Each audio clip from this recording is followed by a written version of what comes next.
NCERT की पाठ्य पुस्तक का जो फर्स्ट चैप्टर है विद्युत आवेश एवं क्षेत्र, उसका 6th एग्जाम्पल देखिए। तीन आवेशों Q1, Q2, Q3 पर विचार कीजिए जिनमें प्रत्येक Q के बराबर हैं तथा L भुजा वाले समबाहु त्रिभुज के शीर्षों पर स्थित हैं। त्रिभुज के केंद्रक पर चित्र में 1.9 जो डायग्राम है वो मैं अभी बना देता हूँ। दर्शाए अनुसार स्थित आवेश कैपिटल Q पर कितना परिणामी बल लग रहा है। जो कैपिटल Q है वो स्मॉल q के सजातीय है। इसका मतलब है कि यदि ये धनावेशित है तो ये भी आवेश धनावेशित है।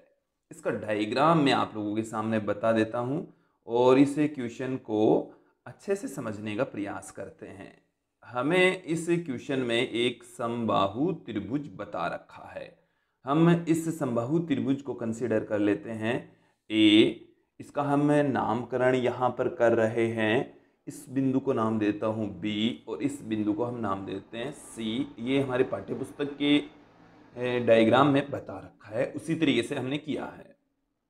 इसके साथ में हमें इसके केंद्रक ओ पर बता रखा है कि कैपिटल Q आवेश मौजूद है। इनके शीर्षों पर यहाँ पर आवेश है Q1 बराबर Q, Q2 यहाँ पर आवेश है Q2 वो भी Q के बराबर है और इस बिंदु पर आवेश है Q3 जो कि Q के बराबर है। Q1, Q2, Q3 तीनों की वैल्यू ही Q के इक्वल है। अब इस कैपिटल Q पर लगने वाले बल की वैल्यू हमें फाइंड आउट करनी है।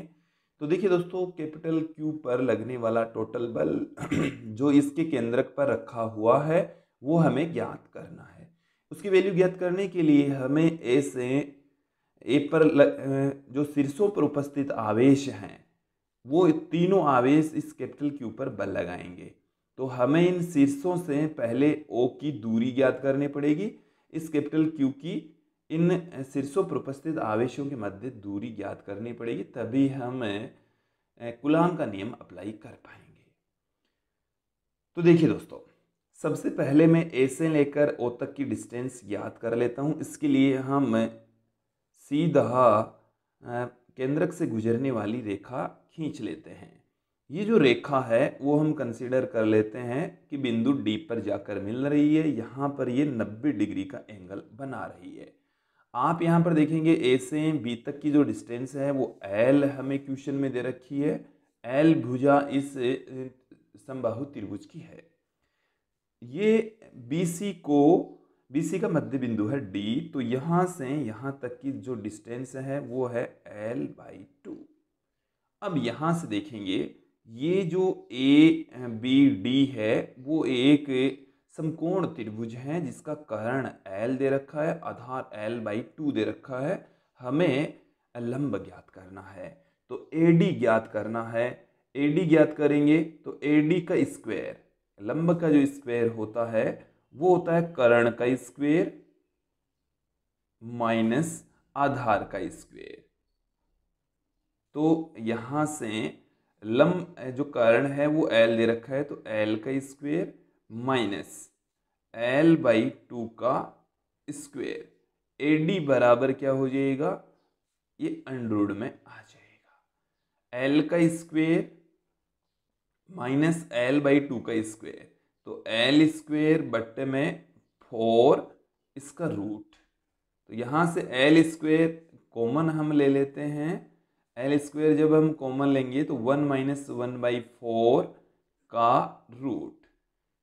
अब यहां से भी इसको कैलकुलेट कर लीजिए। AD बराबर L और देखिए 1 माइनस 1/4 इसका मतलब हो गया 3/4 और 3/4 का अंडरूट करेंगे तो अंडरूट 3/2। देखो L स्क्वायर का अंडरूट किया तो L, 1 माइनस 1/4 ये 3/4 आ गया, उसका अंडरूट करेंगे तो अंडरूट में 3/2, 4 का अंडरूट 2 हो गया। तो AD बराबर आ गया है L √3L/2। हमें वैल्यू ज्ञात करनी है AO की। अब देखिए दोस्तों, मैं आपको एक प्रमेय बताता हूं। त्रिभुज से संबंधित जो केंद्रक है वो ये जो भुजा है AD, इसको केंद्रक से गुजरने वाली शीर्ष और केंद्रक को मिला गुजरने वाली जो भुजा है वो केंद्रक है उस भुजा को 2:1 में विभाजित कर देता है। इसका मतलब है कि A से लेकर O तक का जो अनुपात है वो 2 है और O से लेकर D तक का जो अनुपात है वो है 1। यदि हम यहाँ पर बात करें AO का अनुपात 2 और AD का अनुपात होगा तत्पश्चात 3, क्योंकि ये 2 अनुपात 1 में विभाजित करता है। तो मैं यदि यहाँ से कि AO अनुपात AD बट्टे में लिख रहे हैं, इसका मतलब अनुपात ही है।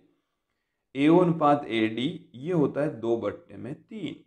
तो यहाँ से हम पुट कर देंगे AO बराबर 2/3 AD, 2/3 AD। AD का मान हमारे पास में है, तो AO बराबर 2/3 AD हमारे पास में है √3/2L। देखिए 2 से 2 कैंसिल हो जाएगा, √3, इस 2 से 2 कैंसिल हो गया, इस 3 को हम √3 इंटू √3 लिख सकते हैं। एक √3 से एक √3 कैंसिल हो जाएगा। AO बराबर आ गया है L/√3, L/√3। अब यहाँ से आप देखेंगे AO जितनी डिस्टेंस है समबाहु त्रिभुज में सभी शीर्षों की केंद्रक से जो डिस्टेंस होगी वो सेम होगी। तो यहाँ पर AO, BO और CO बराबर है। AO हमने निकाल लिया, उतना ही BO है, उतना ही CO है। क्लियर? अब हम यहाँ पर शीर्ष A पर स्थित या Q1 तथा कैपिटल Q के मध्य लगने वाले बल की वैल्यू फाइंड आउट कर लेते हैं। शीर्ष A पर मौजूद जो आवेश है उस पर कितना बल काम कर रहा है। तो यहाँ पर जो शीर्ष A है उस पर Q1 बराबर कैपिटल स्मॉल q आवेश मौजूद हैं।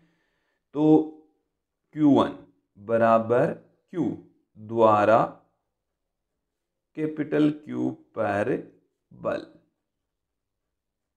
कैपिटल Q पर बल हम यहाँ पर कूलॉम का नियम अप्लाई कर देंगे और Q1 के द्वारा लगने वाले बल को हम F1 से पुट करेंगे। F1 से पुट कर रहे हैं जो कि किसके बराबर होगा। देखिए कूलॉम का नियम कहता है 1/4πε0 Q1 Q2 अपॉन R²। तो यहाँ पर 1/4πε0 के स्थान पर 1/4πε0 ही है Q1। Q1 के स्थान पर यह है Q1 के स्थान पर है Q और Q2 के स्थान पर है कैपिटल Q बट्टे में R²। R यहाँ से लेकर यहाँ तक की दूरी है जो कि हमने यहाँ पर फाइंड आउट कर ली है L/√3। AO का मान L/√3 है, तो L/√3 का स्क्वायर। अब इसकी डायरेक्शन देखिए दोस्तों, ये समान प्रकृति के आवेश हैं, तो इस Q पर लगने वाले बल को हम याद करेंगे तो स्मॉल q इसके ऊपर प्रतिकर्षण लगाएगा।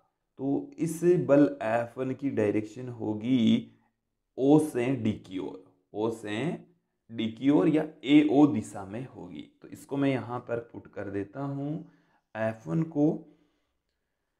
ये देखिए L/√3 का स्क्वायर है, तो √3 का स्क्वायर करेंगे तो 3 आ जाएगा, जिसको मैंने ऊपर लिख दिया है स्मॉल q कैपिटल Q बट्टे में L²। और इस बल की दिशा है A से O की ओर, A से O की ओर इसकी डायरेक्शन है दोस्तों। क्लियर? ठीक उसी प्रकार से बिंदु B पर उपस्थित आवेश Q2 बराबर Q के द्वारा कैपिटल Q पर लगने वाला बल वो हम F2 कंसीडर कर लेंगे जो कि इससे दूर की ओर होगा। और Q3 बराबर Q ये भी सेम बल आरोपित करेगा, F3 उस डायरेक्शन में होगा। तो इन बलों की दिशाएं हमने यहाँ पर आप लोगों के सामने दिखा दी है। अब देखिए इन तीनों बलों का परिणामी बल हमें ज्ञात करना है। पहले इन तीनों बलों की वैल्यू मैं आप लोगों को बता देता हूँ, पुट कर देता हूँ। देखिए यदि आप लोगों को डायग्राम दिख रहा है, डायग्राम आपने समझ लिया है, तो F2 की वैल्यू मैं पुट कर देता हूँ। देखिए यहाँ से Q आवेशों Q1 तथा Q2 दोनों का मान समान है, ये भी स्मॉल q ये कैपिटल Q, और यहाँ से यहाँ तक की दूरी समान है। तो इन बलों का परिमाण तो सेम ही होगा। इन बलों का परिमाण क्या होगा? सेम होगा।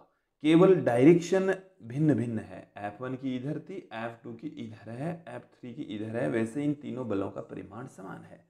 तो देखिए इस बल का मान भी 3/4πε0 स्मॉल क्यू कैपिटल क्यू बट्टे में L स्क्वायर, और इसकी डायरेक्शन होगी B से O की ओर, B से O की ओर।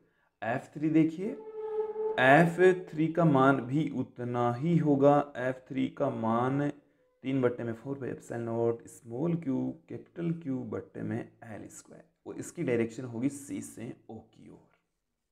देखिए ये C है, ये O है, इस दिशा में F3 काम करेगा। तो यहाँ तक आप लोगों को समझ में आ गया होगा। अब हम यहाँ पर क्या करने वाले हैं, इन तीनों बलों का, ये जो तीनों बल हमें दे रखे हैं, तीनों का परिमाण समान है, केवल डायरेक्शन भिन्न भिन्न है, इनका परिणामी ज्ञात करेंगे। देखिए F1, F2 और F3 तीनों का परिमाण समान है, डायरेक्शन भिन्न भिन्न है, इसलिए इनका हम घटकों में वियोजन कर देते हैं। अब इसका घटकों में वियोजन करेंगे तो कैसे होगा, मैं घटकों में वियोजन के लिए अलग से डायग्राम बनाकर बता देता हूँ आप लोगों को। ये तीन बल काम करें, मैं पूरा डायग्राम नहीं बता रहा, केवल तीनों बलों को मैं आप लोगों के सामने रख रहा हूँ। इधर बल लग रहा है F1, इधर बल लग रहा है F2, और इधर बल लग रहा है F3, और तीनों बलों का परिमाण समान है, और उन तीनों बलों का परिमाण समान है, इसलिए हम उन बलों को हम मान लेते हैं कि ये F के इक्वल है, इसके इक्वल है, F के इक्वल कंसीडर कर लिया। इनको घटकों में वियोजित करने के लिए हमें अक्षीय रेखा तथा निरक्षीय रेखा खींचनी पड़ेगी। यह है अक्षीय रेखा और यह है हमारे पास में निरक्षीय रेखा। हम ये जानते हैं कि यहाँ से लेकर यहाँ तक तो टोटल एंगल है वो 360 डिग्री, इन दोनों के बीच का एंगल 120, इन दोनों के बीच का एंगल 120, और इन दोनों के बीच का एंगल भी 120 डिग्री होता है। टोटल जो एंगल है वो 360 डिग्री है। तो ये जो एंगल है वो है 60 डिग्री, ये एंगल है वो यहाँ पर रह जाएगा 30 डिग्री, क्योंकि यहाँ से लेकर यहाँ तक का एंगल 90 डिग्री है। ये यहाँ से लेकर यहाँ तक एंगल 120 डिग्री है, तो ये 30 डिग्री है, तो यहाँ से लेकर यहाँ तक का एंगल हमारे पास में रह जाएगा, ये तो 90 डिग्री हो ही जाएगा, इसमें तो कोई दिक्कत ही नहीं है। इन दोनों एंगल्स को हमें लिखना है, ये 60 डिग्री है, ये भी 60 डिग्री है, बस बाकी का हमें और कुछ करने की जरूरत नहीं है। देखो तो, क्योंकि इसके बीच का एंगल है 120, ये 60 और 60 ये निरक्षीय रेखा इसको डिवाइड कर देती है। अब घटकों में वियोजन कीजिए। इस F2 का इस डायरेक्शन में घटक क्या हो जाएगा, F2 कोस 60 डिग्री, और इस डायरेक्शन में हो जाएगा F2 साइन 60 डिग्री। इस डायरेक्शन में इसका घटक हो जाएगा F3 कोस 60 डिग्री, और इसका इस डायरेक्शन में घटक हो जाएगा F3 साइन 60 डिग्री। ये दोनों के हमने घटक दिखा दिए हैं। अब यहाँ पर देखिए कि ये जो F2 और F3 है, दोनों का परिमाण समान है, F2 और F3 का परिमाण समान है। यहाँ पर इसके मल्टीपल में साइन 60, यहाँ पर भी इसके मल्टीपल में साइन 60। तो जो अक्षीय घटक हैं, अक्षीय घटक वो देख लीजिए, अक्षीय घटक हैं एक तो F2 साइन 60 डिग्री, और दूसरा जो घटक है वो है F3 साइन 60 डिग्री। दोनों घटक इस तरीके से हैं, दोनों की डायरेक्शन अपोजिट, परिमाण समान, इसलिए अक्षीय घटकों का टोटल जो मान है वो 0 हो जाएगा। अक्षीय दिशा में कोई बल काम नहीं करता। फिर निरक्षीय घटक, निरक्षीय घटक में आप देखेंगे,